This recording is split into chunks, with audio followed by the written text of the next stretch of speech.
Good evening, sir. Good evening, sir. Good evening doctor साहब। Good evening doctor साहब। कैसे हैं? गुड इवनिंग डॉक्टर साहब, आपकी दया है। नहीं है?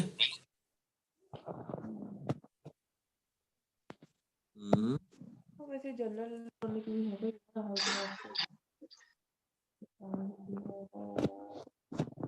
Mind Good evening, sir. Good evening doctor साहब। गुड इवनिंग नमस्कार सर। Good evening. जी।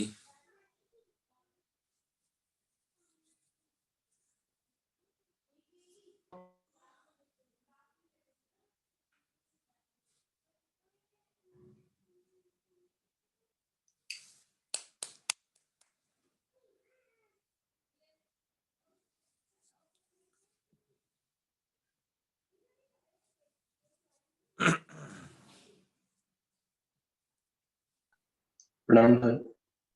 प्रणाम डॉक्टर साहब, प्रणाम। ठीक है।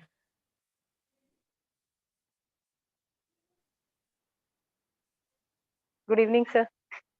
गुड इवनिंग डॉक्टर साहब। Good evening.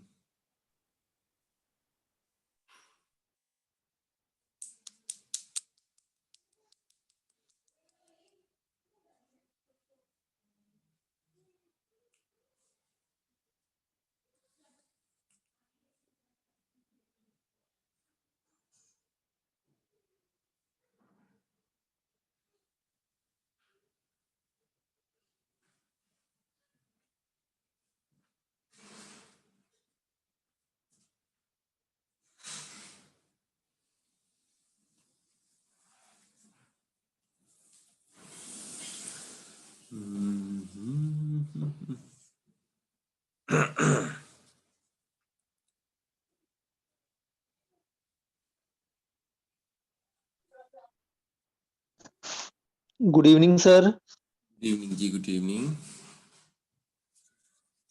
अर्जन सिंह जी की हाल है ਤੁਹਾਡਾ? ਹਾਂਜੀ ਹਾਂਜੀ ਸਰ, ਠੀਕ ਹੋ ਜੀ, ਤੁਸੀਂ ਦੱਸੋ ਜੀ। ਕਿੱਥੇ ਗਏ ਸੀ ਤੁਸੀਂ ਲਾਸਟ ਲੈਕਚਰ ਵਿੱਚ? ਸੌਰੀ ਸਰ, ਮੈਨੂੰ ਨਾ ਨੀਂਦ ਆ ਗਈ ਸੀ। ਨੀਂਦ ਆ ਗਈ ਸੀ? ਓਹੋ, ਸਰਦੀ ਆ ਗਈ ਹੈ। ਪੈਕ ਪੁਕ ਤਾਂ ਨਹੀਂ ਲਾ ਲਿਆ ਕਿੱਥੇ? ਨਹੀਂ ਨਹੀਂ ਸਰ, ਮੈਂ ਝੂਠ ਨਹੀਂ ਬੋਲਿਆ, ਸੱਚੀ ਨੀਂਦ ਆ ਗਈ ਸੀ। ਮੈਂ ਜਲਦੀ ਸੌ ਗਿਆ ਸੀ ਉਧਰ ਸਰ। ਮੈਂ ਨਾ ਈਵਨਿੰਗ ਤੱਕ ਜੀ ਥੋੜਾ ਜਲਦੀ ਚਲਾ ਗਿਆ ਤੇ ਈਵਨਿੰਗ ਤੱਕ ਮੇਰੀ ਨਾ ਸੀਗੀ ਡਿਊਟੀ। अच्छा। ਹਾਂਜੀ ਸਰ। Good evening everyone. आज जो है मैंने ना मतलब 2 दिन हो गए, मतलब I I make so much presentations कि किस तरीके से मैं अपनी बात जो है वो आपके आपके समक्ष प्रस्तुत कर पाऊँ। और मैंने मतलब शुरू कर दिया वो स्पाइन वाला, और फिर वो बात पता नहीं कैसे मेरे लिए डिफिकल्ट टू डिफिकल्ट होती चली गई। पहली बार मुझे ऐसा लगा कि मैं जो है मतलब मुझे समझ में नहीं आ रहा कि मैं कैसे अपनी बात को रखूं। परंतु फिर भी चलो ठीक है, आज आना था तो मैं आया हूँ। आई डोंट नो कि ये भी कैसे होगा या क्या नहीं होगा, आई डोंट नो। पर फिर भी आप मुझे ये बताइए कि जो आम बात है, इससे इसको आपने क्या समझते हैं? आम बात ट्रीट करते हैं ना आप लोग? हाँ जी सर। हाँ जी सर। क्या हाँ जी आम बात क्या?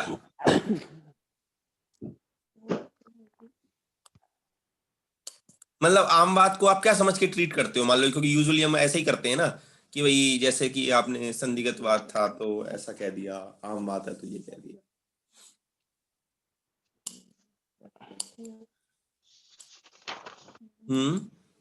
सर इसमें तो आपने का कोई रिलेशन बताया, दोष का कोई रिलेशन बताया था आपने, वो पूछना है आप। जैसे आम बात में कफ डोमिनेंट होता है और गाउट है तो पित्त होता है वहां पर, मतलब बात रक्त में। नहीं तो मतलब मैं तो एक्यूट और क्रॉनिक कंडीशन देख के मतलब इस वजह से लेते हैं आम बात को हाँ जी, जैसे जैसे अगर पेन में आ रहा है, एक्यूट कंडीशन है, तो जैसे उसकी अगर नहीं मतलब आपके पास पेशेंट उसके आता हिसाब है से तो फिर आपके पास पेशेंट आता है तो कैसे डिसाइड करते हैं आपकी ये आम बात का पेशेंट है मैं सर क्या आम की वस्तु आम के लक्षण जैसे आएंगे, बाकी जॉइंट पेन्स उसके छोटे संधियों में पेन हो देखेंगे। ठीक है ठीक है ठीक है ठीक है मेनली लार्ज जॉइंट्स में मॉर्निंग पेन। सिकनेस होती है मेनली उसके लार्ज ऊपर जॉइंट्स में। बाइलेटरल देखेंगे, ठीक है बाइलेटरल है, ठीक है स्वेलिंग है सर। ठीक है ठीक है चलिए ठीक है मैं ना एक शुरू करता हूँ। पहले मैंने शुरू किया था, अब मैं ना पहले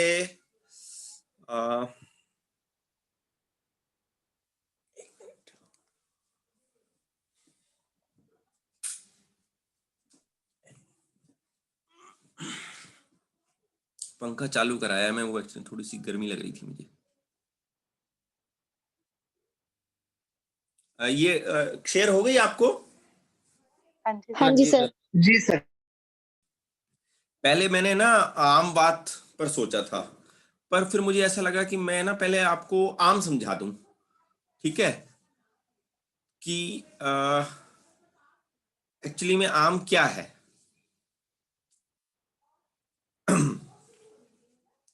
और अगर आप इसको समझ लेंगे, और अगर मतलब अभी बहुत लंबा प्रोसेस चलेगा इसको, लेकिन फिर भी इसको अगर हम समझ लेते हैं तो आपको है ना बहुत कुछ चीजें जो हैं, जो आयुर्वेदिक वैद्य को और प्राण अभिसर वैद्य को समझ में आनी चाहिए, वो आपको इसमें क्लियर होंगी। और बहुत मोस्ट इंपॉर्टेंट कंसेप्ट जो मैं मानता हूं, जैसे कि अग्नि को, त्रिदोष को, स्त्रोतस को, तो उनमें से आम जो है, अग्नि जो है दैट इज द फिजियोलॉजिकल, और अगर उसको पैथोलॉजिकल कर दो अग्नि को तो वो आम बन जाती है, ऐसा मेरा मानना है। और क्योंकि फिजियोलॉजी से ज्यादा हमें पैथोलॉजी से खेलना है, तो बहुत जरूरी ये है कि मुझे आम का कंसेप्ट जो है वो समझ में आए।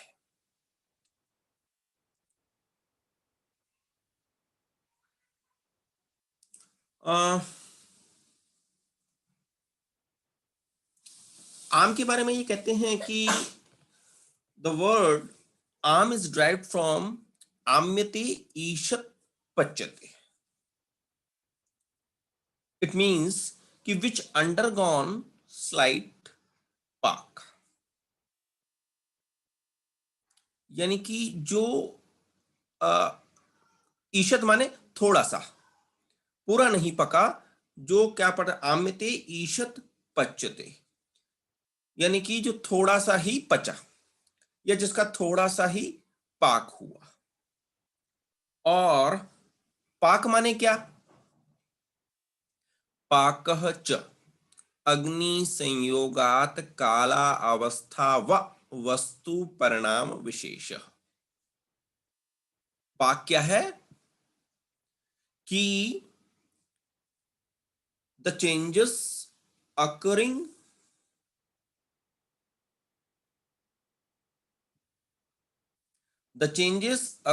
in a substance during the time of अग्नि संयोग, यानी कि जब भी एक आपको क्या करना है, जैसे कि हमको क्या करना है, सब्जी दाल बनानी है, तो एक तो हम उसको पकाएंगे, पर पकाने का मतलब ये नहीं है कि हम उसको जल्दी उठा लें। हमको एक प्रॉपर, जैसे मान लीजिए कि 5 मिनट में 2 सीटी आनी है, 3 सीटी आनी है, 4 सीटी आनी है, हम एक अपने अंदर पैरामीटर बना के रखते हैं कि इस काल अवस्था में, और मुझे ये चाहिए, ये स्वाद मुझे आ जाए, ये रंग आ जाए, तब मैं मानूंगा कि ये परिणाम जो आ गया है ये पाक है। तो आम्यते ईशत पच्यते, इट मींस कि विच अंडरगॉन स्लाइट पाक, एंड पाक मींस पच्यते, पाकः च अग्नि संयोगात कालावस्था व वस्तु परिणाम विशेषः, the changes occurring in a substance during the time of Agni Sanyog. अब ईशत पाक, ईशत पाक मीन्स दैट अंडरगॉन स्लाइट पाक, जो कम ही पक्का। असिद्ध, असिद्ध means not attained final form, मतलब जिसको सिद्धि प्राप्त नहीं हुई, बोले ये तो अध कचरा है, अध पड़ा है, पूरी तरीके से बना नहीं है, कंप्लीट जो है वो तैयार नहीं है, असिद्ध। Then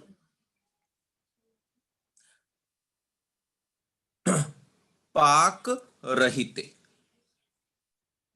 which is not at all undergone पाक, कम पका, फाइनल प्रोडक्शन तक नहीं पहुंचा और पाक ही नहीं हुआ।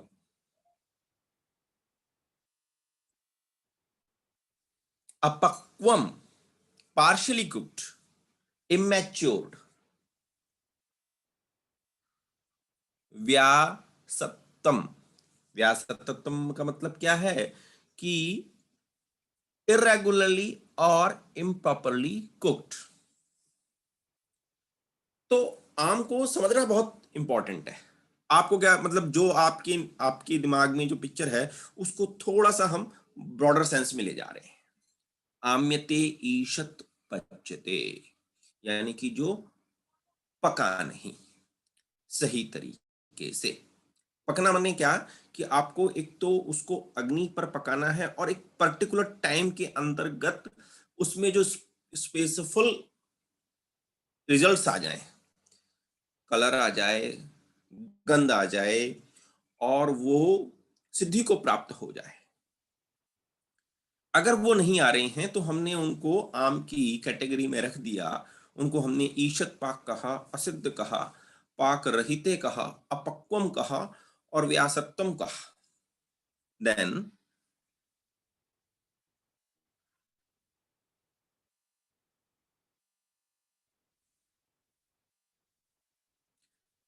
वाग्भट्ट कहते हैं कि आहारस्य रसः सारा यो न पक्वम अग्नि लागवात।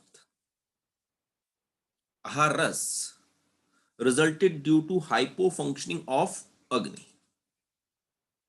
Ahar ras resulted due to hypofunctioning of Agni.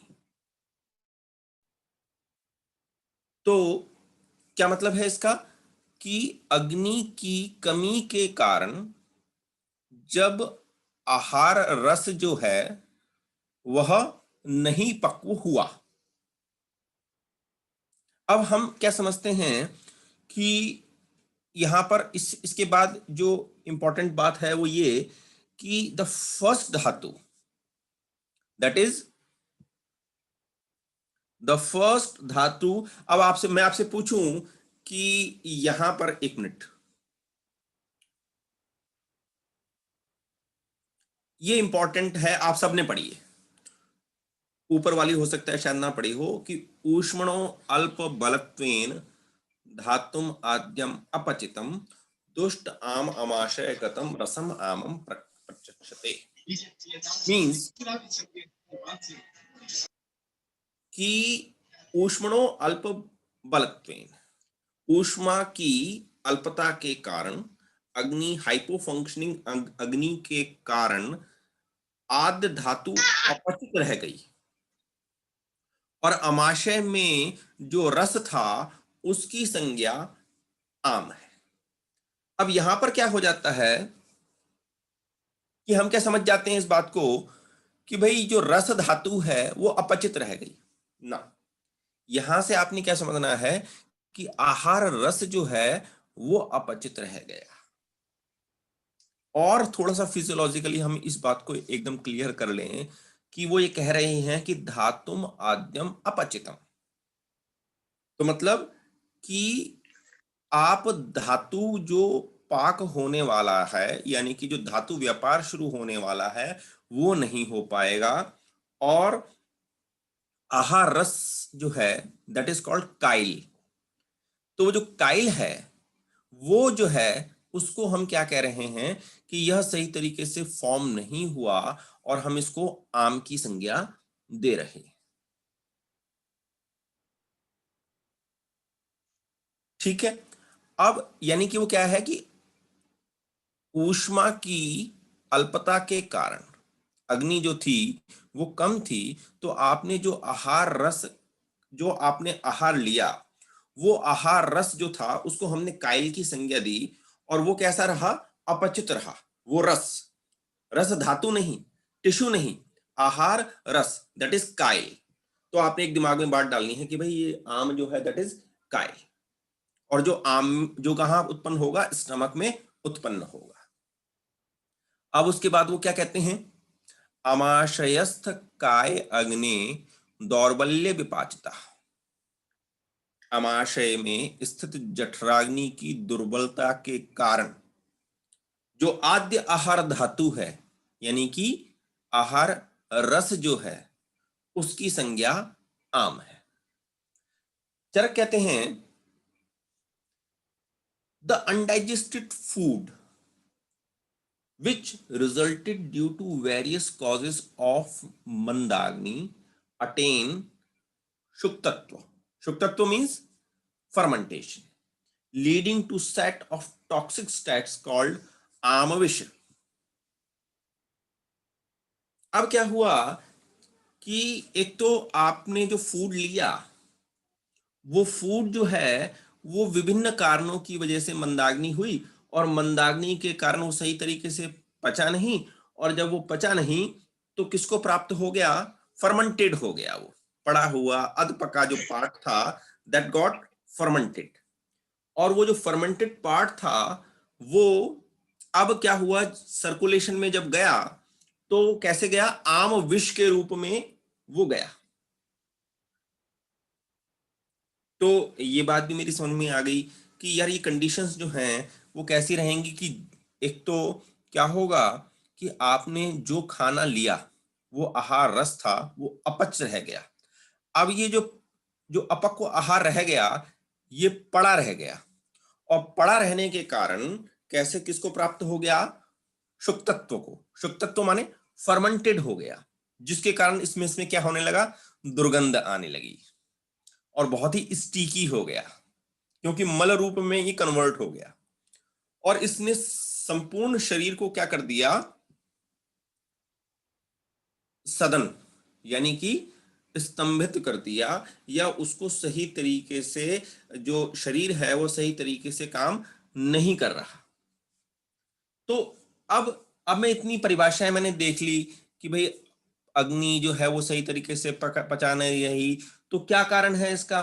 तो अगर हम क्रिटिकल एनालिसिस यहां से देखें तो इसको मैं ये कहूंगा कि आम is a state or stage,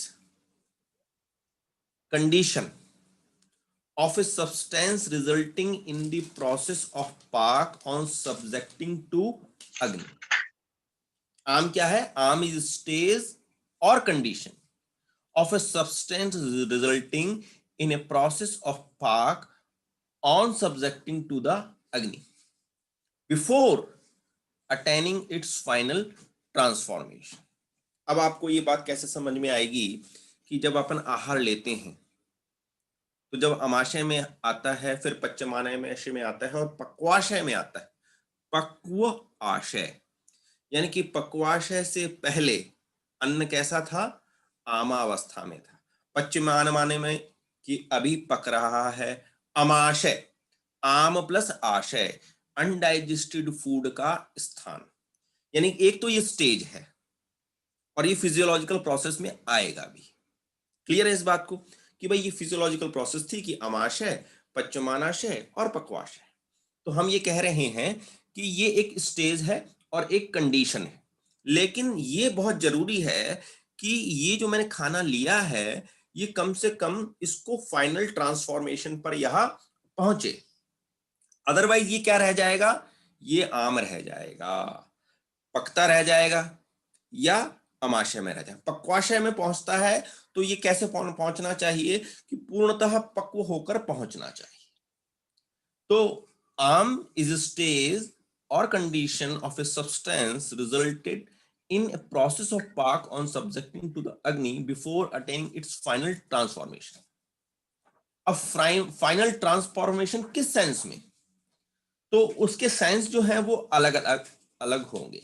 एक तो कि जो खाना मैंने खाया है उस मटेरियल से मैं ऊर्जा को प्राप्त कर लूं, धातु व्यापार नंबर एक बात, कि जो भोजन मैंने लिया मुझे उससे एनर्जी प्राप्त हो जानी चाहिए, जो फाइनल ट्रांसफॉर्मेशन की बात है एक।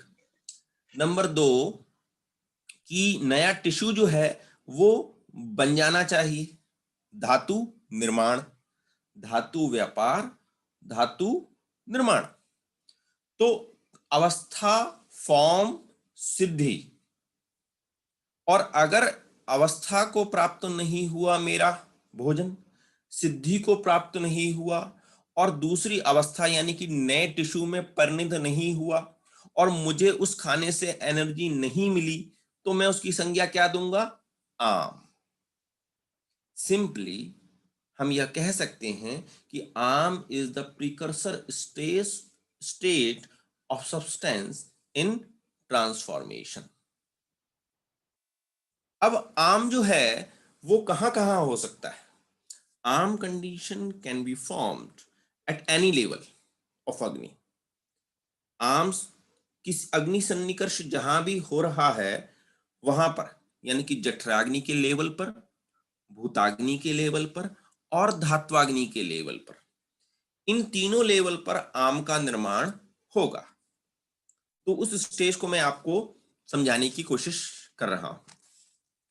कैसे कि अपक्व आहार रस है, और यह अपक्व आहार रस जो है वो सबसे पहले मैंने उसको किसकी संज्ञा दी? आम रस की संज्ञा दी, और यह पड़ा रहा। और जब ये पड़ा रहा तो ये जब पड़ा रहेगा अपक्व कच्चा अन्न, तो क्या होगा? ये फर्मेंटेड हो जाएगा। इसको हम फेज 1 कहेंगे, इनिशियल फेज थी ये।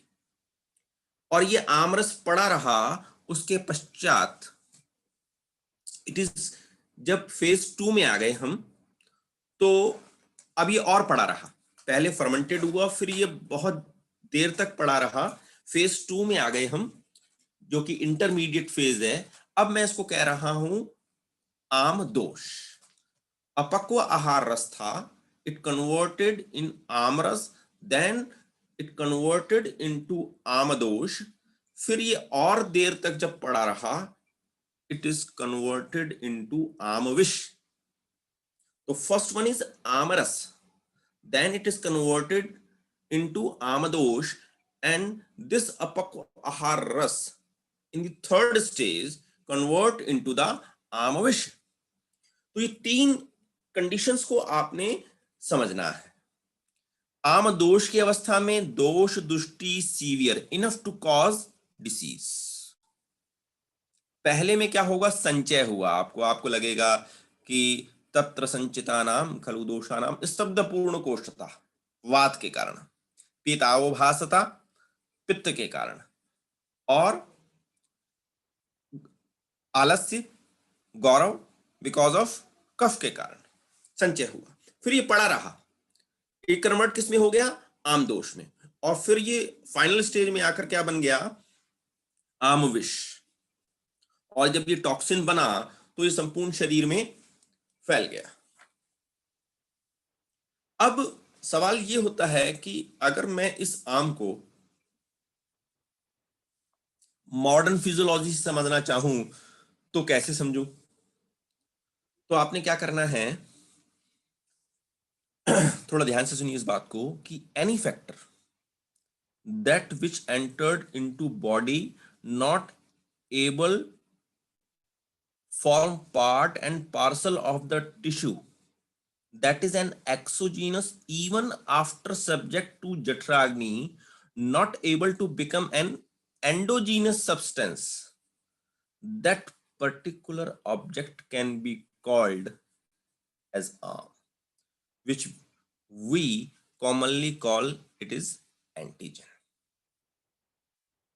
आपने जो भी भोजन किया और वह जठराग्नि के लेवल को पर, जो बाहर से अन्न हम लेंगे उसको हम क्या कहेंगे, एक्सोजीनस पार्ट। और जब वो एक्सोजीनस पार्ट आपने अंदर लिया, it should be converted into the endogenous. Endogenous मतलब अंदर वो पहुंचा और हमारे शरीर के बिल्कुल हमारे शरीर में नए टिश्यू का निर्माण उसको कर देना चाहिए।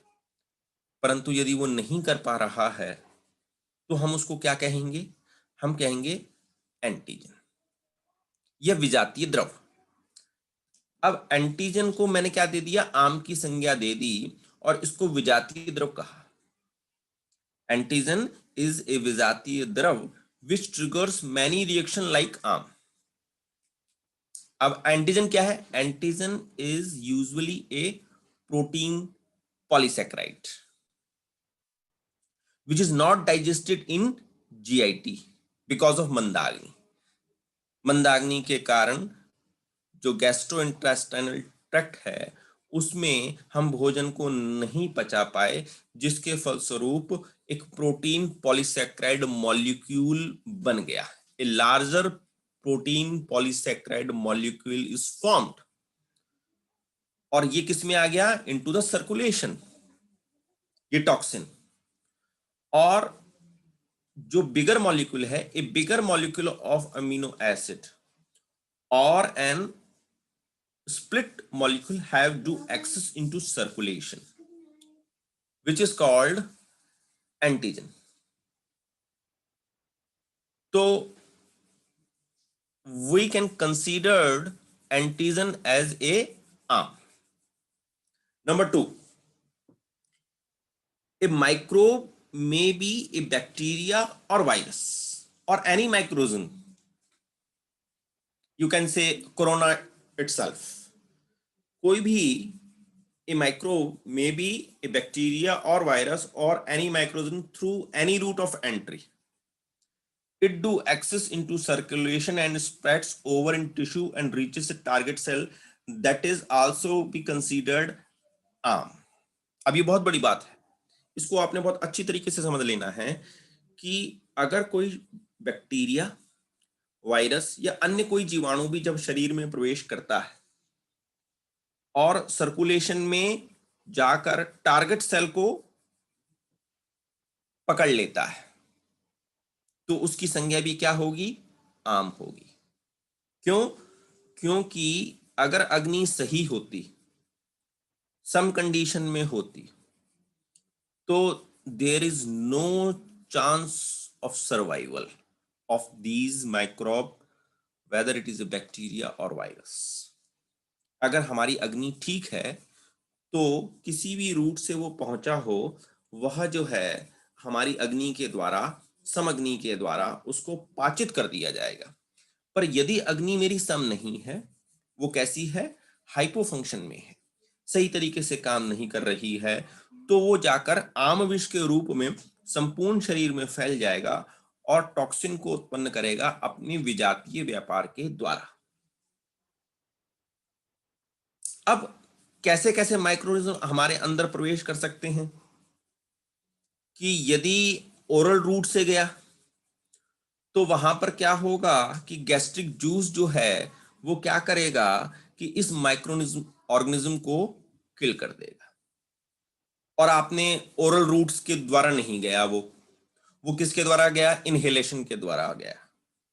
और जब इनहेलेशन के द्वारा भी गया तो अगर हमारी अग्नि जो है वो सम अवस्था में है तो एल्वियोल लेवल पर उसको ऑक्सीडाइज कर दिया जाएगा।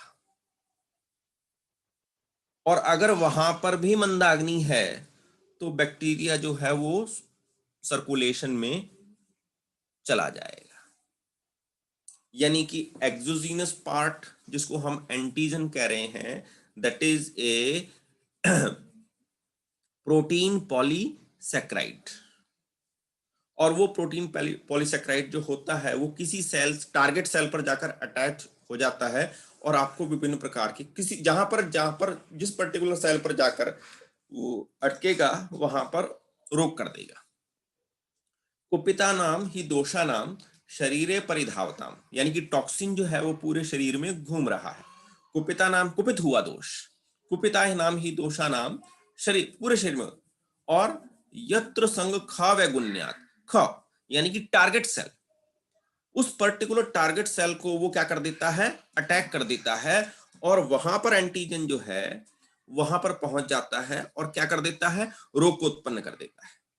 अब रोग जो है वो मैं कैसे कैसे गिन रहा हूं कि अगर मैंने कुछ बाहर से लिया, वो नहीं पचा, या ये भी मैं कह रहा हूं कि वो कैसा हो कि कोई वायरस जो बाहर से जा रहा है, उस वायरस को भी यदि मेरी अग्नि अच्छी है, आजकल इसको इम्यूनिटी कहते हैं लोग ना, तो अगर मेरी अग्नि अच्छी है तो अगर वो ओरल रूट से जा सकता है या इनहेलेशन रूट से जा सकता है। अगर ओरल रूट से जाएगा तो सही प्रकार से गैस्ट्रिक जूस रिलीज होकर उस वायरस और उस बैक्टीरिया को किल कर देगा। और यदि इनहेलेशन के थ्रू जा रहा है तो एल्वियोलर लेवल पर उसको ऑक्सीडाइज कर दिया जाएगा। If I am having some agni, if I am suffering from mandagni, at that level it is possible for bacteria to get entry into circulation and tissue and make me sick. मुझे बीमार करने के लिए पर्याप्त है यदि मेरी अग्नि जो है वो किसी भी लेवल पर ठीक नहीं है।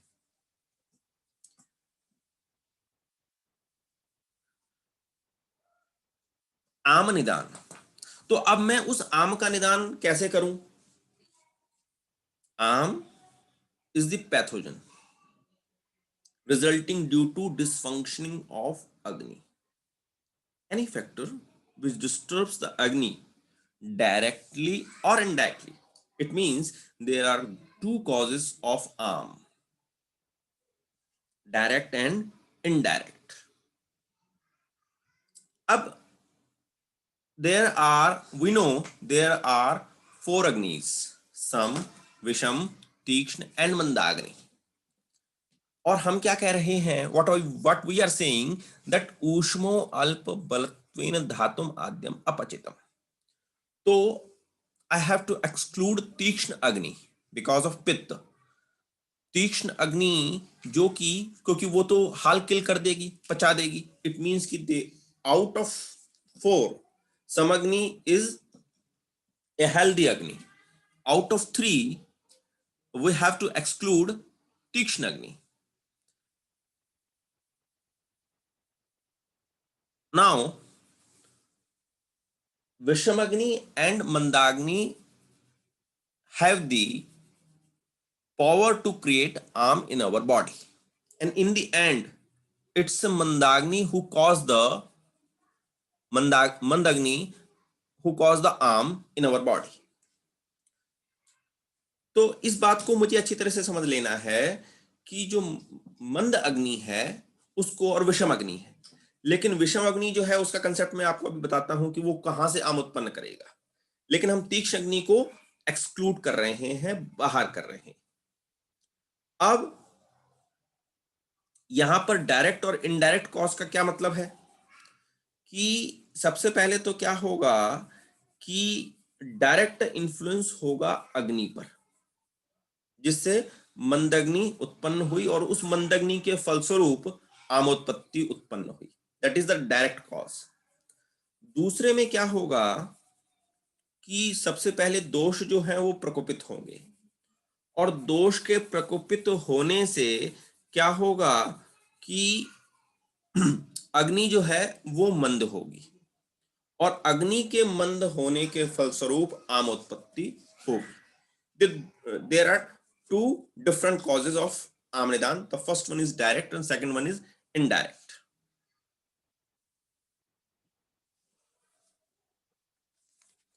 अब जो डायरेक्ट इंडस्क्रिएशंस हैं वो क्या क्या है, तो वो कहते हैं अनशन, अध्यशन, अजीर्णकारक आहार, विरुद्ध आहार, असतम्य आहार सेवन, गुरु आहार सेवन,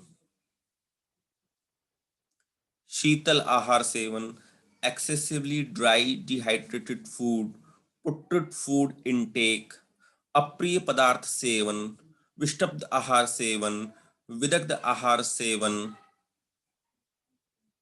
अपक्व आहार सेवन, अधिक जलयुक्त आहार सेवन, विषमाशन, dried fish, certain varieties of fish, heavy meal and अति मधुर अम्लरस सेवन। इसकी आपको एक ये अच्छी तरीके से याद रखना पड़ेगा। नहीं याद रखते तो आप इसकी क्या करेंगे कि पहले तो टिक करेंगे अनशन, और आपको समझ में भी आना चाहिए। अब सवाल ये उठता है कि जो सबसे पहला है उसमें लिखा हुआ है अनशन, यानी कि उपवास, यानी कि लंघन। अनशन यानी कि आपने भोजन किया ही नहीं। तो सवाल तो ये उठता है कि जब आप अनशन कर रहे हो, you are not taking food, तो आपकी अग्नि तो है जो है वो बढ़ जानी चाहिए। लेकिन यह अवस्था अनशन की है, इसको हम लंघन या उपवास इसलिए नहीं कह रहे क्योंकि इस अवस्था में अनशन तब कहा जाएगा कि जब आपको जरूरत नहीं थी तब आपने अनशन किया, और जब आप भूख लगी और आपने क्या किया कि बहुत देर तक भूखे रह गए, तो जिसके फलस्वरूप गैस्ट्रिक जूस जो है वो बहुत ज्यादा आ गया। और जब गैस्ट्रिक जूस ज्यादा आ गया, इट मीन्स कि पित्त जो है वो दो प्रकार का है, सद्रव पित्त और निद्रव पित्त या शुष्क पित्त। तो जो सद्रव पित्त है, गैस्ट्रिक जूस है, वो बहुत ज्यादा निकल आया और उसने क्या किया कि डाइजेस्टिव कैपेसिटी को हमने उस सद्रव पित्त, क्योंकि जल, सद्रव माने जल था, और वो जल की उपस्थिति के कारण जो मेरी डाइजेस्टिव कैपेसिटी थी वो लूज हो गई और आमोत्पत्ति हो गई। तो द्रव रूप पित्त के बढ़ने के कारण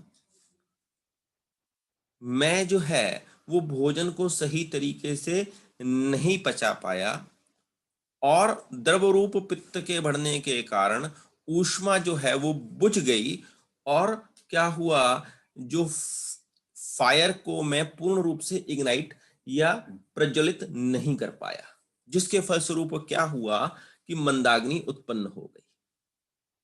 फिर मैं ये भी कह रहा हूं कि लघु आहार, अब लघु आहार भी जो है वो भी अग्नि को बढ़ाता है, लेकिन यहां पर जो लिखा गया है ये आप देखिएगा एक बार कि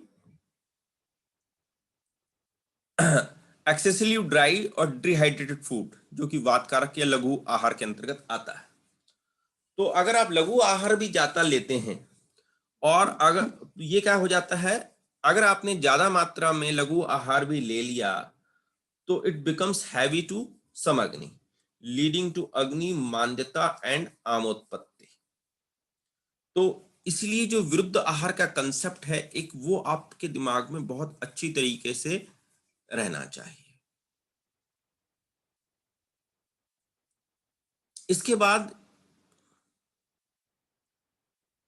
डायटिक इनकम्पेटिबिलिटीज, ये 18 प्रकार की डायटिक इनकम्पेटिबिलिटीज हैं, जिसको वैरोधिक आहार के घटक कहा जाता है कि देश, काल,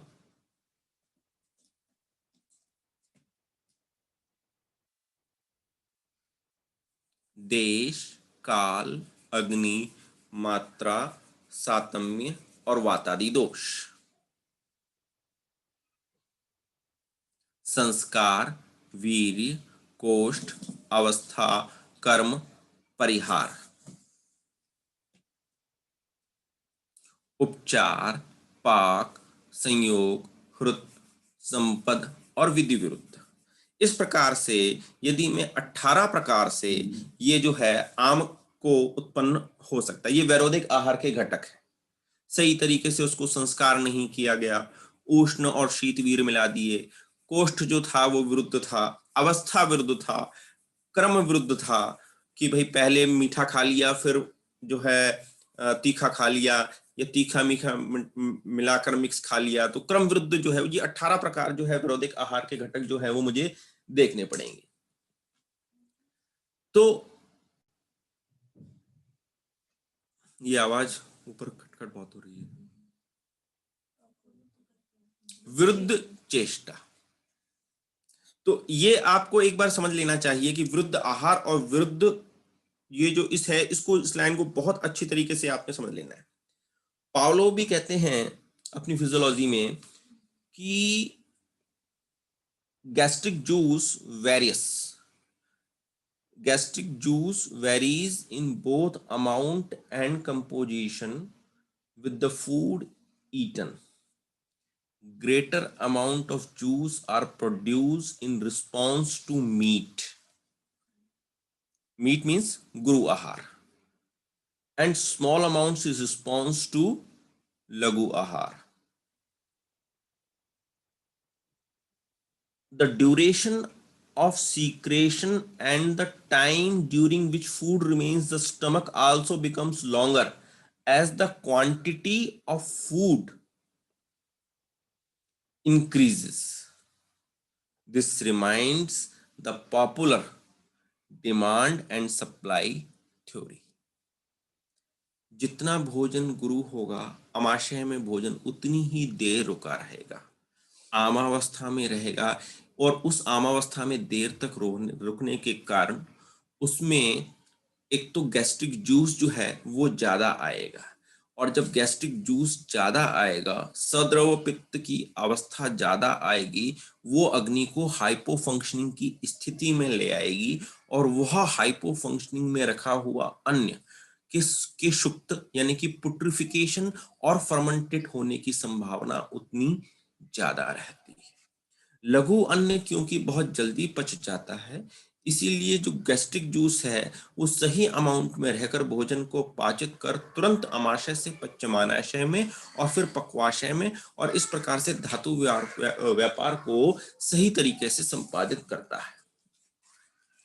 फैट्स जो होते हैं जिसको हम अति स्निग्ध, मैंने कहा था मधुर और स्निग्ध आहार, तो फैट्स जो हैं वो अति स्नेह स्निग्ध आहार और कार्बोहाइड्रेट डाइट्स, ये क्या करती हैं कि जो गैस्ट्रिक सीक्रेशन को इनहिबिट कर देती हैं, और गैस्ट्रिक जूस को गैस्ट्रिक सीक्रेशन को इनहिबिट कर देती हैं, और गैस्ट्रिक ग्लैंड्स को भी जो है वो सही तरीके से कार्य नहीं करने देती, जिसके कारण क्या होता है कि जो डाइजेस्टिव पावर होती है वो कम हो जाती है, और जो मंदाग्नि की स्थिति है वह उत्पन्न हो जाती है, और भोजन जो है वो बहुत समय तक अमाशय में पड़ा रहता है।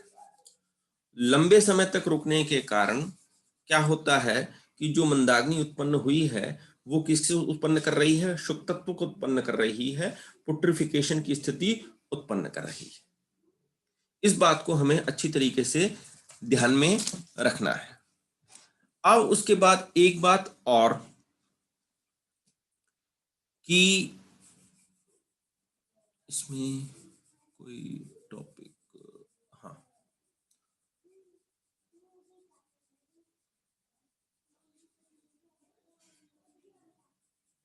जो पंचकर्मा जो है वो सही तरीके से नहीं हुए, यूजुअली क्या होता है कि दोषों को बाहर निकालने के लिए हम पंचकर्मा का प्रयोग करते हैं।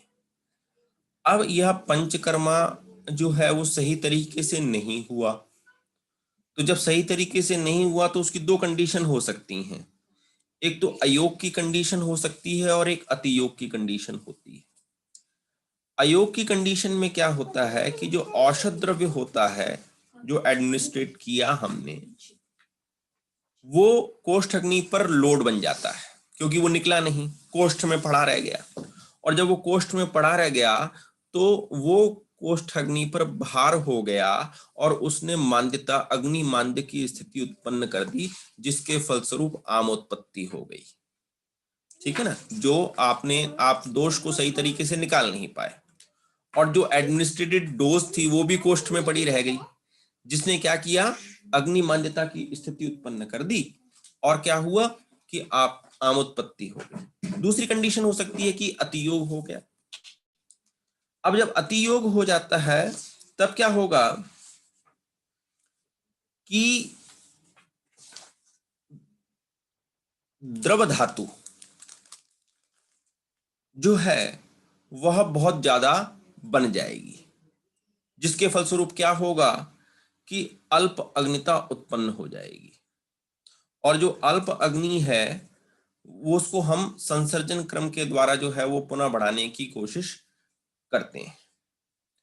तो अतियोग हो जाएगा, दोष जब बहुत ज्यादा निकाल दिए आपने तो वात प्रकोप, यहां पर विषम अग्नि का रोल आता है कि वात प्रकोप होकर विषम अग्नि हो जाती है, जिसके फलस्वरूप मंदाग्नि या अल्प अग्नि होती है, और अल्प अग्नि की वजह से आमोत्पत्ति की कंडीशन उत्पन्न होती है। एक और भी आता है कि भाई आपने क्या किया कि वेग का संधारण कर लिया विरुद्ध आहार के अंतर्गत या डायटिक इनकम्पैटिबिलिटीज के अंतर्गत, कि वेग संधारण किया आपने, तो वेग संधारण के फलस्वरूप क्या हुआ कि मल का संचय जो है वो पक्वाशय में हो गया, जिसके फलस्वरूप अपान वायु की गति जो थी वो ऊपर की ओर गति करने लगी, और समान वायु भी जो थी वो ऊपर की ओर गति करने लगी। अपान वायु ने समान वायु को बिगाड़ा और समान वायु ने ऊर्ध्व गति कर, अपान और समान वायु की दोनों की ऊर्ध्व गति जो थी उसने धातु व्यापार को बिगाड़ दिया, जिससे रस धातु दुष्ट हुई और अंततः आमोत्पत्ति होने लगी। ये वेग संधारण की कंडीशन है। तो हमको यह बहुत अच्छी तरीके से समझ लेना चाहिए। दूसरा कि यदि मैं मेंटली ठीक नहीं हूं तो भी भोजन जो है वो सही तरीके से पचित नहीं होता और आमोत्पत्ति को उत्पन्न करता है। अब इसके बाद आता है अजीर्ण व्यायाम, अजीर्णे व्यवाय, अजीर्णे जल प्रतर्पण, एक्सरसाइज इमीडिएटली आफ्टर स्निग्ध आहार सेवन। यानी कि आपका भोजन पचा नहीं था और आपने व्यायाम कर लिया, आपका भोजन सही तरीके से पचा नहीं था या अजीर्ण की स्थिति थी और आपने मैथुन कर लिया। तो उससे क्या होता है कि जब आप व्यायाम कर रहे हैं, व्यवाय कर रहे हैं, तो जब आप व्यायाम कर रहे होते हैं तब अग्नि का जो सारा लोड है वो स्केलेटल मसल्स की तरफ चला जाता है, और जो कोष्ठ को एंजाइम चाहिए या अग्नि चाहिए या जो एनर्जी चाहिए उस खाए हुए पार्ट को पचाने के लिए, वो कहाँ चला गया? वो चला गया स्केलेटल मसल्स की तरफ, क्योंकि आपने व्यायाम शुरू कर दिया, जिसके फलस्वरूप क्या होता है कि आम उत्पत्ति हो जाती है, अनडाइजेशन उत्पन्न हो जाता है, अपाक की स्थिति उत्पन्न हो जाती है।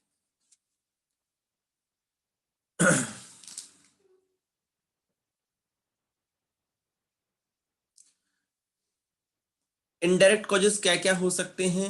एनी डिसऑर्डर लीडिंग टू अग्नि मांद्यता एट वेरियस लेवल ऑफ अग्नि, any disorder leading to emaciation, all कफज विकार, all पित्तज विकार, all the causes which triggers the dosh first, thereby leading to agni mandyata and amotpatti.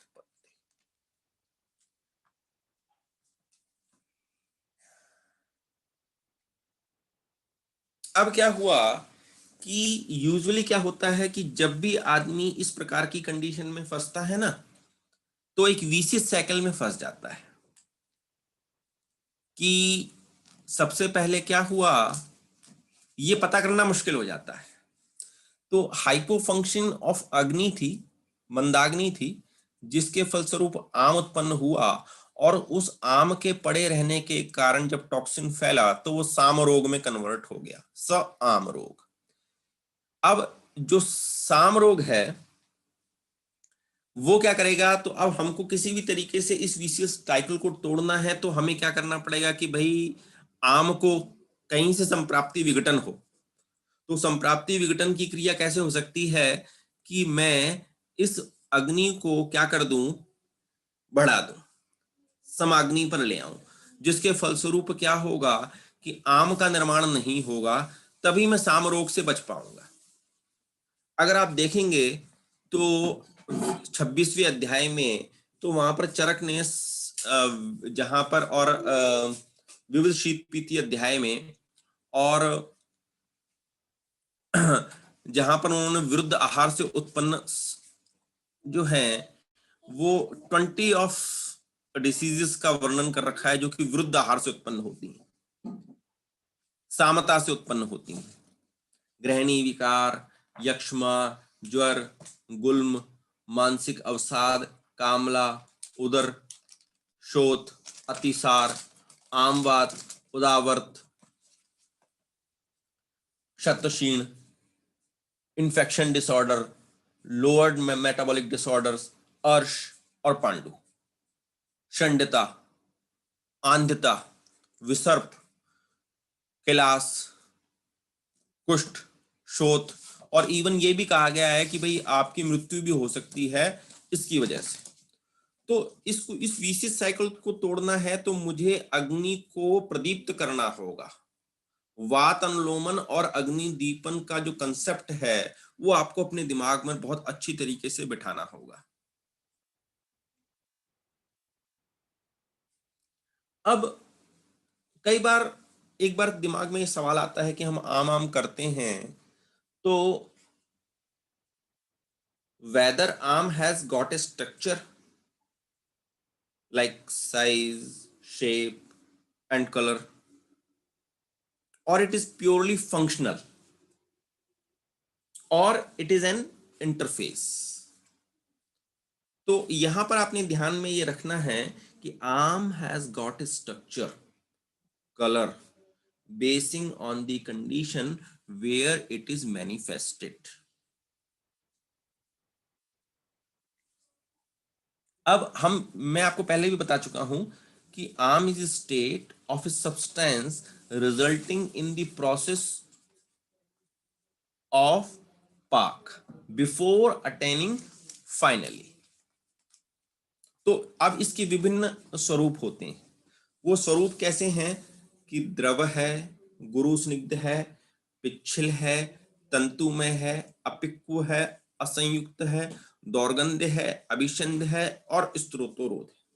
परंतु जब मैंने आम के ये 10 गुण देखे तो वो मुझे क्या बताते हैं कि वो एक तरह की संप्राप्ति चक्र को बनाते हैं कि आपने जो फूड लिया सबसे पहले तो उसका डिसइंटीग्रेशन हुआ। डिसइंटीग्रेशन के बाद एज आई सेड अर्लियर, मैंने पहले जैसे आपको बताया कि सद्रव पित्त के कारण द्रवत्व को प्राप्त हो गया।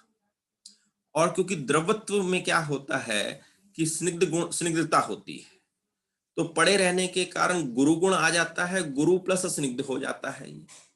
फिर ये गुरु स्निग्ध जो है वो क्या रहता है, पड़े रहने के कारण किसको प्राप्त हो जाता है, पिच्छलता को प्राप्त हो जाता है। फिर ये पड़े पड़े जो पिच्छल पदार्थ है ये कैसा हो जाता है, तंतुमय हो जाता है।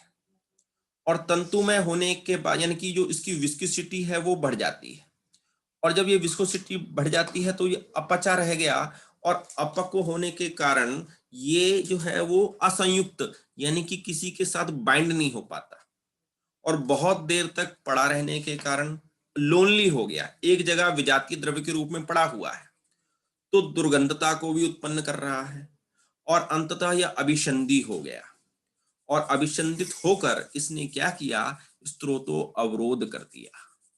इंजेस्टेड द्रव, डिसइंटीग्रेशन, द्रवत्व, गुरु स्निग्ध, पिच्छल, तंतु, अविपक्व, असंयुक्त, दौर्गंध्य, अभिसंध एंड स्त्रोतो अवरोध।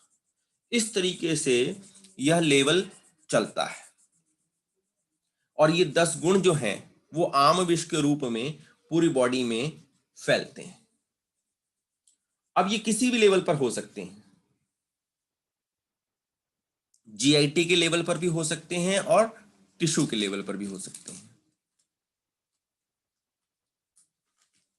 अब गैस्ट्रोइंटेस्टाइनल ट्रैक्ट यानी कि जब फूड जो है वो अमाशय, पच्चमाशय या पक्वाशय या गैस्ट्रोइंटेस्टाइनल ट्रैक्ट में है, तो आपने जो फूड लिया सबसे पहले उसका लिक्विफिकेशन हुआ क्लेदक कफ के द्वारा, और जब ये लिक्विफिकेशन हुआ तो अटेनिंग दी गुरुवादी गुण ऑफ आम, पड़ा रहने के कारण क्या हुआ, इसमें गुरुवादी गुण जो है वो आ गए और वो आम। ये क्या हुआ, ये जीआईटी की स्थिति में। टिश्यू के लेवल पर क्या होगा कि प्रोटीन को हाइड्रोलाइजेशन हो गया, फिर डिमिनिस्ट्रेशन हो गया, और फिर ये पुट्रिफिकेशन को प्राप्त हो गया। ये टिश्यू के लेवल पर आम बन गया, ये जीआईटी के लेवल पर आम बन गया।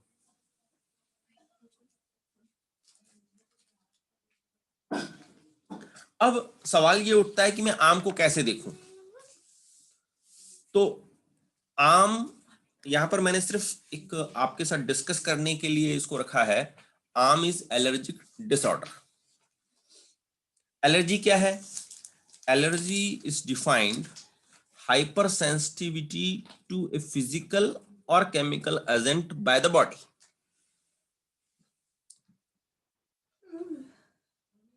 और जो फैक्टर इसको कॉज करता है, इसको हम क्या कहते हैं? एलर्जन। एलर्जन क्या? A substance capable of inducing hyper sensitivity. तो वो हाइपर सेंसिटिविटी क्यों कर रहा है एलर्जन? क्योंकि जो पदार्थ बाहर से लिया गया वो पदार्थ मेरे शरीर को सूट नहीं कर रहा, कंपैटिबल नहीं हो रहा। और जब वो कंपैटिबल नहीं हो रहा, वह विजाती है, तो वह विष का या टॉक्सिन का रूप धारण कर लेता है। और जैसे ही मैं उस पदार्थ के संपर्क में आता हूं, मैं हाइपर सेंसिटिव हो जाता हूं और मुझे एलर्जी हो जाती है। ये सामरोग की कंडीशन है। तो किसी भी प्रकार का एलर्जिक डिसऑर्डर, जैसे कि आप ये देखिए कि कई लोगों को रैशेस हो जाते हैं, कई लोगों को गैस्ट्रिक लेवल पर जो है वो ग्रहणी हो गई, यानी कि जिसे आप क्या कहते हैं, हम वो कि क्या कहते हैं उसको, कि एलर्जी है, उसकी वीट एलर्जी है किसी को, ठीक है ना, या किसी, हाँ जी, सीलियक डिसीज, हाँ सीलियक डिसीज है, और ल्यूकोडर्मा है, या psoriasis, lactose intolerance sir, lactose intolerance है। ये सारी कंडीशन क्या है कि ये कंडीशन, अब जैसे लैक्टोज इंटॉलरेंस है, तो क्या हो रहा है कि मैं दूध को सही तरीके से पचा नहीं पा रहा। अब कार्बोहाइड्रेट को अंततः किस में कन्वर्ट हो जाना चाहिए? ग्लूकोज में कन्वर्ट हो जाना चाहिए, पर वो किस में रह गया? ये लैक्टिक एसिड के रूप में कन्वर्ट होकर रह गया, बीच की अवस्था में अटक गया। ये आम था, जिसको हम क्या कह रहे हैं? Allergic disorder. नंबर 2 कि मैंने प्रोटीन लिया, इसको अंततः अमीनो एसिड में कन्वर्ट हो जाना चाहिए था, परंतु ये अमोनिक लेवल पर रहकर अटक कर रह गया।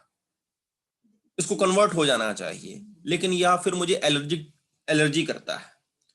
तो इस बात को मुझे अच्छी तरीके से समझ लेना चाहिए कि जितने भी एलर्जिक डिसऑर्डर हैं, उसको मुझे कैसे ट्रीट करना है?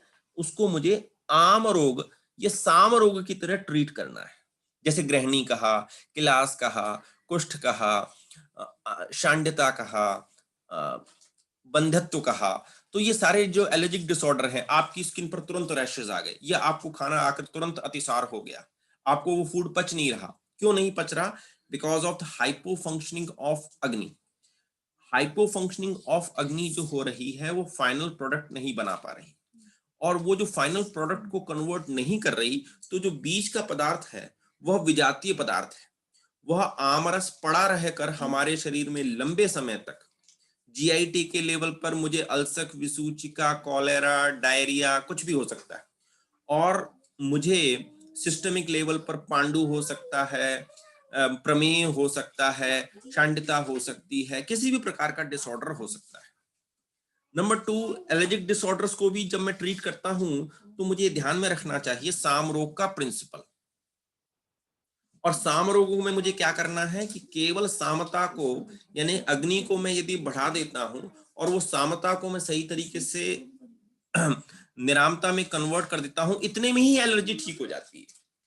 20 of the cases I have seen in my practical life कि यहाँ पर एलर्जिक डिसऑर्डर जैसे लैक्टोज इंटॉलरेंस है, तो वहां पर क्या है कि वो पर्टिकुलर पार्ट जो है वो उस पार्ट को पचा नहीं पा रहा। तो एंजाइमेटिक लेवल पर मुझे उस एंजाइम की हाइपो फंक्शनिंग को दूर करना है। जैसा मैं कह रहा हूं, अगर वो उतना ही आसान होता तो बहुत अच्छा होता, लेकिन ऐसा नहीं। आपको करेज चाहिए, आपको एक सही एलर्जन ढूंढना है, आपको वैदिक आहार का संपूर्ण तरीके से ज्ञान होना चाहिए कि वो परिहार विरुद्ध भोजन कर रहा है, काल विरुद्ध भोजन कर रहा है, संस्कार विरुद्ध भोजन कर रहा है। क्योंकि यूजुअली मैं क्या देखता हूं, when I am in Jamnagar, most of the people are taking the most oily food, and I am now Haryana. Haryana में क्या होता है कि लोग जो हैं वो दूध और दही को इकट्ठा ले लेते हैं। जब वो दूध और दही को इकट्ठा ले लेते हैं तो वो एक तो क्या हो जाता है, वीर विरुद्ध हो जाता है। नंबर 2, वो क्रम विरुद्ध भी हो जाता है। नंबर 3, वो परिहार विरुद्ध हो जाता है, जिसके फलस्वरूप उनको क्या हो जाता है, सोरियोसिस हो जाती है। और जब इन चीजों के विरुद्ध आहार की वजह से ही कहीं ना कहीं आपको ये देखना पड़ेगा कि जो प्रोटीन जो बिग पॉलीसैकेराइड मॉलिक्यूल बना बॉडी में, वो एक्चुअली में कहां पर जाकर सेल टारगेट किया। जैसे कि अगर आप रक्त धातु जो है उसका रक्त धातु विजातीय हुई और वो वेसल से बाहर निकल गई, अगर वो ज्वाइंट में जा रही है तो शोथ कर रही है, लेकिन यदि वो मस्तिष्क में वो रक्त धातु निकलकर बाहर आ रही है तो इट कॉज सीजर्स। तो ये मुझे बहुत अच्छी तरीके से इस चीज को बहुत ही बेसिक तरीके से समझ लेना चाहिए। वो इतना ही सिंपल है, यदि आप उसको संभाल के रखें और आप ये समझ लें कि यार ये कॉज, इसका कंडीशन ये आ रहा है। नंबर 2, अगर आप ऑटो इम्यून सिस्टम भी देखें, ऑटो इम्यून सिस्टम डिसऑर्डर में भी देखें तो ऑटो इम्यूनिटी क्या है कि autoimmune means reactivity of an organism to its own tissue. Normally the immune system does not react against the individual's own antigen. This phenomena is called self-tolerance. If self-tolerance fails, results in reaction against on its own tissue. According to Ayurvedic concept, the food which we consumed is undergone pak with Jatragni at first step.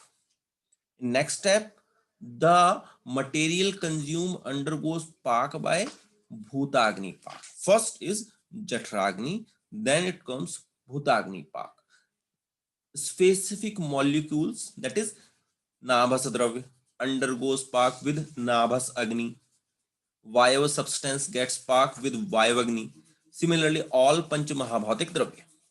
A third step, where comes Dhatu Vyapar. After becoming Sajati to the body, that materials undergoes pak with relevant Dhatvagni. अब जो धात्वाग्नि आएगी उसमें क्या होगा कि एक तो रस से रक्त बनेगा और उस रस धातु का पोषण होगा। यानी कि रस धातु, जो आहार रस बना उसने रस धातु को निर्माण किया, रस से रक्त धातु बननी। अब ये जो रस धातु है इससे रस धातु का पोषण होगा एक, और पोषकांश से रक्त धातु का निर्माण होगा। अब यदि वो रस धातु सही तरीके से निर्मित नहीं हुई तो रक्त धातु के लिए वो एलियन का काम करेगी, जिसे हम क्या कहेंगे, आम। रस धातु निर्मित नहीं हुई, उसने ना तो अपने आप को पोषित किया, और जब वो आगे पहुंची, केदारी कुल्य न्याय के अनुसार क्या होता है कि पहले रस, फिर रक्त, फिर मांस, फिर मेद, फिर मज्जा और फिर शुक्र बनता है। और ये एक क्रम चलता है कि जो बच गया वो आगे चलेगा, फिर जो बच गया वो आगे चलेगा। परंतु अब क्या हुआ कि आपका भोजन, आपका जो रस धातु था वो सही तरीके से निर्मित नहीं हुआ, तो वो रक्त धातु के लिए वो जो पार्ट पहुंचेगा रस धातु का, वो उसके लिए क्या करेगा, एंटीजन का काम करेगा। और वो एंटीजन क्या करेगा कि अपनी ही इम्यूनिटी के खिलाफ लड़ेगा। That is called auto immune disorder. उदाहरण के लिए मैं आपको एक बात बताता हूं, जैसे कि एंकाइलोजिंग स्पॉन्डिलोसिस है। तो जो एंकाइलोजिंग स्पॉन्डिलोसिस होता है उसमें एसोसिएटेड HLA मार्कर होता है HLA-B27। उसको हम क्या कहते हैं, स्नायुगत आम। यानी कि स्नायु में जो आम पहुंचा उसने एंकाइलोजिंग स्पॉन्डिलोसिस किया। ये एक प्रकार का आम बात है। नंबर 2, B27 HLA मार्कर आता है, ये रिएक्टिव आर्थ्रोपैथी कहलाता है। ये भी आम बात का एक प्रकार है। राइटर सिंड्रोम, या रियोमेटॉइड आर्थराइटिस में आप देखेंगे तो BR4 लिखा हुआ आता है, ये भी आम बात है। आप बहुत मतलब आप इस बात को तो बहुत अच्छी तरह से जानते हैं कि रियोमेटॉइड आर्थराइटिस है, तो ये आम बात है। लेकिन writer syndrome, reactive arthropathy, ankylosing spondylosis और बेचेट सिंड्रोम यानी कि B51 HLA मार्कर आएगा, जिसमें क्या होगा कि रोगी को आमवात है, साथ में आमातिसार है, यानी कि वह जो है आमातिसार की भी कंडीशन आपके साथ लेके आता है, that is called Behcet syndrome. Number उसके बाद आता है एक systemic lupus erythematosus, DR3 HLA marker आता है इसमें, जो कि क्या करता है, वात रक्त की स्थिति दिखाता है, यह भी आम की कंडीशन है। फिर यदि मेद की स्थिति में सही तरीके से वो कन्वर्ट नहीं हुआ तो मेद धातु दुष्ट होकर DR3 HLA मार्कर में दिखाती है, जिससे मधुमेह हो जाता है, जिसको आप डायबिटीज, इंसुलिन डिपेंडेंट डायबिटीज कहते हैं या मेलाइटिस कहते हैं। और अगर आपको शोथ हो गया, जिसे आप कफर शोथ कहते हैं, मेम्ब्रेनस होता है, या ग्लोमेरुलोनेफ्राइटिस हो जाता है, DR3 जिसमें HLA मार्कर आता है। These are all which treated by us by only लंघन, स्वेदन, कटु तिक्त कषाय and then I use रसायन। उसके बाद आता है एक आम जो है इन्फेक्शियस डिसऑर्डर में, जो आम इन्फेक्शियस डिसऑर्डर में कि जैसे ही मैंने आपको बताया था कि कोई भी माइक्रोब जो हमारे शरीर में बाहर से पहुंचा, whether it comes from the oral route which acts on GIT और इनहेलेशन बाय रेस्पिरेटरी रूट, और वहां पर पहुंचकर वो जब हमारे शरीर में काम करता है तो वो एंडोटॉक्सिन्स का निर्माण करता है। जैसे कि अगर उदाहरण के लिए हीमोलाइटिक स्ट्रेप्टोकोकस पहुंचा तो वह रस में जाकर आम का निर्माण कर देता है और फिर एंडोकार्डाइटिस की स्थिति उत्पन्न करता है। अगर GIT के थ्रू पहुंचा तो विब्रियो कॉलेरा जो है वो गैस्ट्रोएंटराइटिस की स्थिति उत्पन्न करता है। इवन दो कि यदि आपने गलत तरीके से शुक्र का च्युत कहीं और किया या संगम किया, जिसके फलस्वरूप आपको HIV हुआ, तो ये इम्यूनोडिफिशियंसी के कारण होगा। आपको जो बैक्टीरिया थे वो टॉक्सिन में कन्वर्ट होते हैं और फिर वो डिसीज को उत्पन्न करते हैं। आम विष और आम रोग, इन सब को हम कैसे ट्रीट करेंगे? आम रोग मानकर ही क्या करना है, हमने एक फार्मूला लगाना है, लंघन, स्वेदन, कालो, और फिर उसके पश्चात रसायन का प्रयोग करना है। तो कुल मिलाकर अभी हमें बहुत लंबी बात करनी है, पर यहां तक का एक पार्ट मैंने आपके सामने रखा है। समरी के रूप में बात करें तो एक तो अनफॉर्म्ड काइल, एक बात याद रखने की है। दूसरा लार्जर कार्बोहाइड्रेट कंपाउंड। तीसरा protein which are not in form of dipeptide, tripeptide, amino acid and fat, यानी कि वो जो है पूरी तरीके से फाइनल प्रोडक्ट को नहीं बना पाए, not in form of fatty acid. Presence of helminthes microbes in the gut, presence of protozoa in colon or in gut, exogenous microorganism in circulation, exogenous antigen in circulation, autoantigen, accumulated metabolic end products, metabolic endotoxins, malformed cells like sickle cell, that malformed tissue, malformed cell due to genetic defects, major histocompatibility, HLA marker जिसको मैंने आपको नाम बताया। तो इस प्रकार से हमें आम को देखना है, उनकी एक एक प्रकार से किस प्रकार से चिकित्सा होगी वो हम बाद में देखेंगे। इससे पहले हम ये देखेंगे कि फॉर्मेशन ऑफ आम एट डिफरेंट लेवल्स ये कैसे होगा, ये हम नेक्स्ट लेक्चर में लेंगे।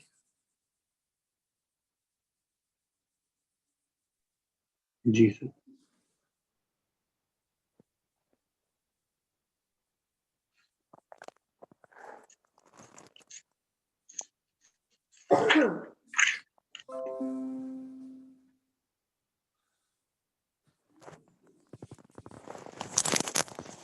एक्सक्यूज मी सर, हाँ जी।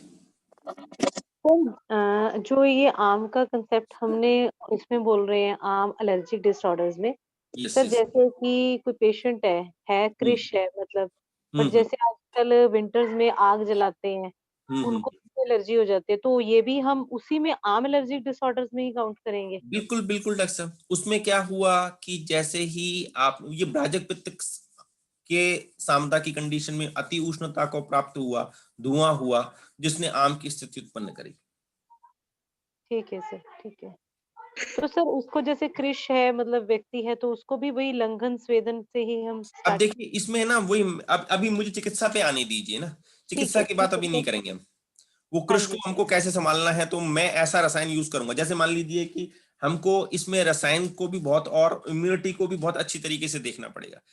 कृष ठीक है। व्यक्ति जो है वो एक्चुअली में ये खुद ही दिखा रहा है, मैंने कहा था कि जो इमेसिफाइड, जो इमेसिकेटेड पीपल हैं, जो कृष पीपल हैं, उनकी इम्यूनिटी यानी कि वो कैसे हैं कि वहां पर अग्नि पहले ही माल फंक्शनिंग में है।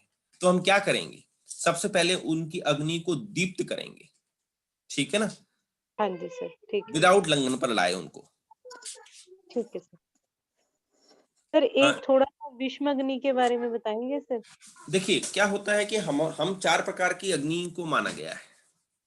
हाँ तो जी। सम अग्नि को तो हम हटा देते हैं। जो पैथोलॉजिकल अग्नि है वो 3 है, तीक्ष्ण ड्यू टू पित्त, मंदाग्नि ड्यू टू कफ, और विषम अग्नि ड्यू टू वात। विषम अग्नि क्या करेगी, कभी तो पचा देगी, कभी नहीं पचाएगी। मंदाग्नि नहीं पचाएगी, और तीक्ष्ण जो है वो सबको भस्मित कर देगी। ठीक है सर अगर सारा सर एक्सक्यूज मी, हाँ जी हाँ जी हाँ जी डॉक्टर साहब। हाँ जी, सारा कंसेप्ट अगर अग्नि मानदेय का ही है तो हम सभी रोगों में मरीज को अग्नि संदीपन औषधियां दे सकते हैं, तो इससे इससे नहीं संप्राप्ति धीरे धीरे खत्म हो जाएगी रोग? डॉक्टर साहब मेरे जिन जिन जिन जिन लोगों का मेरी पढ़ाई पर या मेरी सोच पर बहुत प्रभाव रहा है, उन्होंने अपनी सारी जिंदगी अग्नि को वृद्ध करने में ही लगा दी। डॉक्टर सुरानी, वैद्य सुरानी सर, जिनकी जितनी भी मतलब, वो केवल अग्नि को ही पकड़ लेते थे, और जब तक वो शाम को निराम कोई भी कंडीशन हो, मैंने बड़े से बड़े रोग जो हैं, मतलब मैं आपको बता रहा हूं कि सोंठ, पानी, मूंग की छिलके की दाल, और इससे ही वो क्लास, कुष्ठ, शांडता सब कुछ ठीक कर देते थे। कंसेप्ट इतने क्लियर थे और व्यू इतना जबरदस्त था, इसलिए मैं इस व्यू को बहुत इंपॉर्टेंट मानता हूं। वो 2 ही चीजें क्या करते थे कि अग्नि और आम जिसको समझ में आता है ना, उसको सब कुछ समझ में आता है। पर वो किस कंडीशन में, मान लीजिए कि जैसे क्लास का पेशेंट है, आई हैव टू यूज मार्कव रसायन, बहुत ही ब्यूटीफुल रिजल्ट है, लेकिन उस मार्कव रसायन को यूज कब करना है कि जब तक, एज आई सेड, कि मंदाग्नि से आम और आम से साम, तो जब तक आप उस विशेष साइकिल को तोड़ते नहीं, अग्नि को वृद्ध नहीं करते, तब तक वो रसायन काम नहीं करेगा। ऑटो इम्यूनिटी का जो सबसे बड़ा जवाब है, हमारे पास जितने भी पेशेंट आते हैं, चाहे वो एंकाइलोजिंग स्पॉन्डिलोसिस का हो, चाहे वो रिएक्टर आर्थरोपैथी का हो, या बैचेट सिंड्रोम का हो, या एलर्जी का पेशेंट हो, तो हम क्या करते हैं, सबसे पहले उसको लंघन में डाल देते हैं। तो हमने सामता को निरामता में कन्वर्ट किया, फिर उसके पश्चात मैं क्या काम करने लग जाता हूं, अग्निदीपन करने लग जाता हूं। अग्निदीपन करने के पश्चात फिर मैं रसायन लेवल पर लाता हूं, ताकि उसकी जो ऑटो इम्यूनिटी है या एलर्जी कंडीशन है, उसको दोबारा से वो वापस ना आए। As simple is that. Sir सिर्फ अग्निदीपन से काम चल जाता है? उसमें अगर उसमें पाचन भी करना पड़ता है क्या बाद में? देखिए सिंपल सी बात है कि अभी हम अग्नि के मायने भी पढ़ेंगे। अगर आप अग्नि पर ही काम कर रहे हैं, डिफरेंट डिफरेंट अग्नि के लेवल पर आप काम करते हैं, सवाल ये है कि आप कितने अच्छे इलेक्ट्रीशियन है। सबसे पहले तो आपको ये देखना है कि फॉल्ट कहाँ है। वो फॉल्ट आपको 3 लेवल पर दिख सकता है। जठराग्नि के लेवल पर दिख सकता है, भूताग्नि के लेवल पे दिख सकता है, और धात्वाग्नि के लेवल पे दिख सकता है। ये यूजुअली मैं कहूं कि आपके पास 13 सर्किट है देखने के लिए, ठीक है ना। एक जठराग्नि का हो गया, 5 भूताग्नि का हो गया, और 7 धात्वाग्नि का हो गया, ठीक है। अब उस 13 सर्किट में से आपको वो सर्किट ढूंढना है कि कहां पर वो प्रॉब्लम आ रही है। 5 प्रकार की भूताग्नि में कहीं आम की स्थिति उत्पन्न हो रही है, 7 प्रकार की धात्वाग्नि की स्थिति में कहीं का स्थिति उत्पन्न हो रही है, या जठराग्नि के लेवल पर दिक्कत आ रही है। अब जैसे कि उदाहरण के लिए ये लीजिए कि प्रमेय है, मैंने इसको सामरोग कहा है, आम रोग कहा है, और ये बिल्कुल ठीक बात है कि आम रोग आप देखोगे ना, प्रमेय क्या है, मेद धातु जो है वो साम मेद धातु है, जिसके फलस्वरूप बहुमूत्रता की स्थिति उत्पन्न हो रही है। और अगर आप देखेंगे कि आम की कंडीशन में लिखा हुआ है लक्षण में, अभी मैं आपको आगे पढ़ाऊंगा, बहुमूत्रत्व की स्थिति है। तो अगर आप पूरा होल पिक्चर देखेंगे ना, तो आपको चिकित्सा उतनी ही आसान लगेगी जितनी कि उन ग्रेट वैद्य को दिखती थी, और वो बहुत सिंपल फार्मूले से बड़े रिजल्ट को प्राप्त किया करते थे। जी सर, मैं भी सर एक वैद्य से मिला हूँ, अग्नि कुमार रस बहुत यूज करते थे वो। हाँ जी, हाँ जी। वो बस मतलब स्टार्टिंग अग्नि कुमार रस ही देते थे हर एक बीमारी में, पता नहीं क्या कंसेप्ट था जी। अब वही मैं कह रहा हूँ ना कि वो कंसेप्ट जो है ना, आदमी अपने अंदर उसको सातम्य कर लेता है, और फिर उस आधार के बल we have to consume the agni और आम का कंसेप्ट यदि आपको क्लियर है, वो इलेक्ट्रिशियन के आधार पर मैं आपको बता रहा हूँ कि आपने वो शॉर्ट सर्किट ढूंढ लिया कि यार ये यहाँ दिक्कत है, और फिर आप एक चिकित्सा सूत्र बनाओगे कि मैं इसको ऐसे जाऊंगा, तब जाकर बात बनेगी। नहीं तो आप देते रहो, अब अंधाधुंध देते रहते हैं ना। जैसे मान लीजिए क्लास का पेशेंट आया, या ल्यूकोडर्मा का पेशेंट, या सोरियोसिस का पेशेंट आ गया जी। अब मैं आपको अभी एक की बात बताता हूँ। एक लड़की मेरे पास आई, वो 4 या 5 साल की बच्ची थी, उसको अमृतसर में उसका ऑपरेशन होना था। उसको कहा गया कि भाई इसकी लैक्राइमल डक्ट जो है वो ऑब्स्ट्रक्ट है, ठीक है, लैक्राइमल डक्ट जो है वो ऑब्स्ट्रक्ट है, और मुझे उन्होंने कहा कि डॉक्टर साहब किसी ने कहा है कि हम आपको दिखा लें। मैंने लैक्राइमल डक्ट कहा कि देख ली मैंने। अब मैंने उसका आयुर्वेदिक व्यू देखना शुरू किया कि भाई आंख जो है वो आलोचक पित्त का स्थान है। नंबर 2 कि यहाँ पर जो विट्रिस ह्यूमर है उसने ऑब्स्ट्रक्ट कर रखा है, जो कि मज्जा धातु है। हमने अब वो जो स्त्रोत अवरोध यहाँ पर भी आया था ना, जब मैंने आपको बताया था कि आम में इन दी एंड क्या होगा कि स्त्रोत अवरोध आ जाएगा। बिल्कुल। तो मैंने सिंपल क्या किया, एक तो आलोचक पित्त को सुधारने के लिए एक तो सप्तामृत लोह दिया उसको। मैंने इसको कहा कि भाई आप जो है इसको भाप देते रहिए, थोड़ा सा अणु तेल दीजिए, सर पर अच्छी मालिश कीजिए, 1 बूंद अणु तेल की और 1 बूंद षडबिंदु तेल की, दोनों मिलाकर, यानी कि शोधन और वनगणना से दोनों मिलाकर दिए उसको। 7 दिन के बाद लड़की का इन्फेक्शन जो है वो ठीक था, और ऑब्स्ट्रक्शन जो था वो क्लियर था। अब ये तो बहुत सिंपल बात है ना, क्या दिया है मैंने जी। जी। और उसके लिए वो 4 लाख का ऑपरेशन कराने जा रहे थे उस ऑब्स्ट्रक्शन को हटवाने के लिए।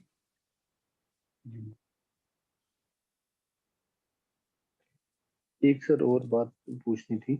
ठीक है जैसे हाँ जी, हाँ जी, हाँ जी, कोई बात नहीं, कल करेंगे सर बाकी बात। ठीक है sir, thank you so much, time बहुत हो गया है।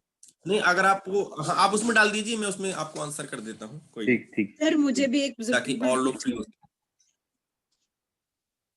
हेलो, आप उसमें डालिए, ठीक है ना सर मुझे पर मैं नहीं डालनी सर, मुझे पूछनी है। हाँ जी, हाँ जी, पूछे डॉक्टर साहब। सर मैं दोबारा से आपको कॉल करके पूछ सकती हूँ, इसमें ग्रुप में नहीं। 1 सेकंड में 1 सेकंड लूंगी सर बस आपको। ठीक है डॉक्टर साहब, ठीक है, okay. Good night all of you. Thank you so much sir, बहुत अच्छा रहा सर। बहुत अच्छा आज का लेक्चर था सर, बहुत बढ़िया, मजा आ गया। कंटिन्यू रखिएगा सर, अच्छे से और हो जाएगा क्लियर। थैंक यू सर, शुक्रिया सर। एक मिनट प्लीज, थोड़ा सा 1 मिनट रुकिएगा जी।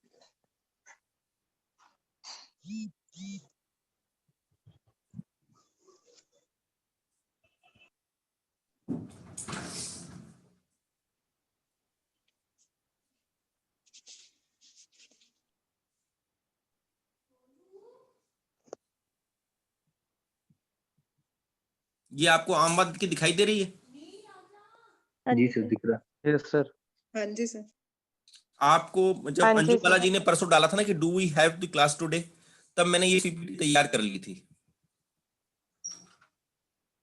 और एट द लास्ट सेकंड मुझे लगा कि यार मैं इस पर नहीं जाऊंगा, मैं बाद में जाऊंगा।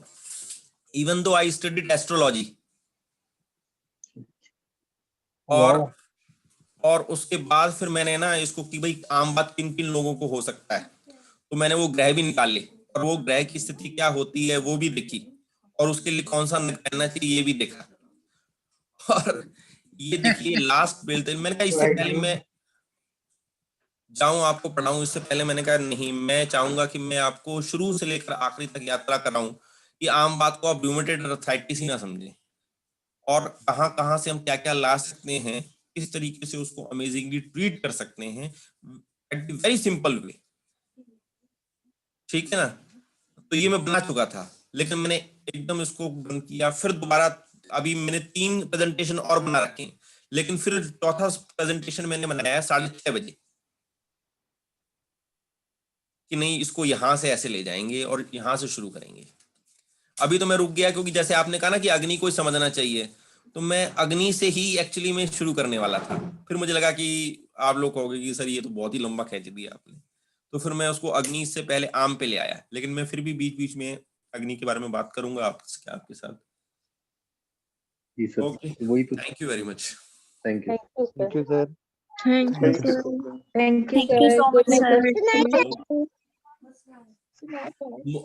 वो कहाँ है निम्रत और खुशी और वेयर इज खुशी? यस,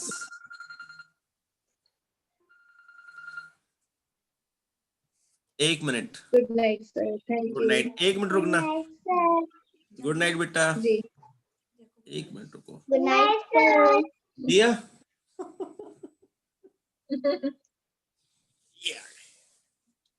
वो दिया आ गई अब।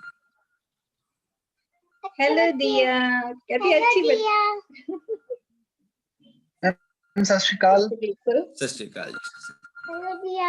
ओके जी, सत श्री अकाल नवदीप। क्या? Okay sir, thank you. Okay जी, bye. Good night sir. Bye sir. Good night बेटा, good night, take care. Good night sir, good night.